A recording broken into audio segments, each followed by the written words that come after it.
अलिबागमधला आमचा आज दुसरा दिवस होता.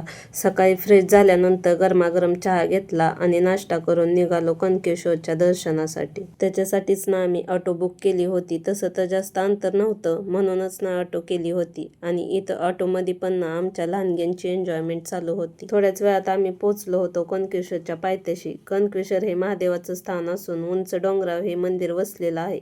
जवळजवळ 700 पेक्षा जास्त पायऱ्या आहेत. पायऱ्या चढायला सुरुवात केली होती. आमच्या मोठ्यांचं काय नाही हो, पण हे 2 लहानगे चढतात की नाही याचीच शंका होती आम्हाला. सकाळच्या फ्रेश अशा निसर्गरम्य वातावरणात गप्पा मारत आरामशीर आम्ही पायऱ्या चढत वर चाललो होतो. जागोजागी अजून किती पायऱ्या चढायच्या आहेत याची माहिती देणारे फलक लावलेले होते. रमत गमत फोटो व्हिडिओ काढत आम्ही एक एक पायरी कमी करत होतो. उन्हाचा त्रास होऊ नये म्हणून ना सकाळी लवकरच आलो होतो. वर डोंगरावरून अवतीभोवती पाहिलं तर असं धुकं पसरलेलं होतं. पायऱ्या चढून चढून दमल्यावर थोडी विश्रांती पण घेत होतो. आमच्यापेक्षा आमची लहानगीच जोरात पळत होती. जवळपास 1.5-2 तासानंतर आम्ही वरती पोहोचलो होतो.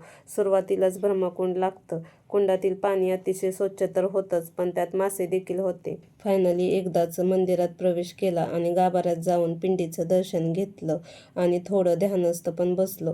दर्शन घेऊन मन तर खूपच प्रसन्न झालं होतं. आणि आज एवढ्या वरती चढून महादेवाचं दर्शन घेतलं होतं त्याचा आनंद तर खूप वेगळाच होता. तसं हे मंदिर फार जुनं आहे आणि सुंदर देखील आहे. बाजूलाच खूप जुनं गणपतीचं मंदिर पण होतं. तिथं पण जाऊन गणपतीचं दर्शन घेतलं. मंदिराच्या अवतीभोवती थोडं फिरल्यानंतर आम्ही परतीच्या प्रवासाला लागलो होतो.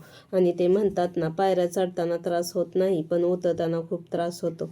तशीच गत आमची झाली होती आणि म्हणूनच ना आम्ही काठीचा आधार घेतला होता.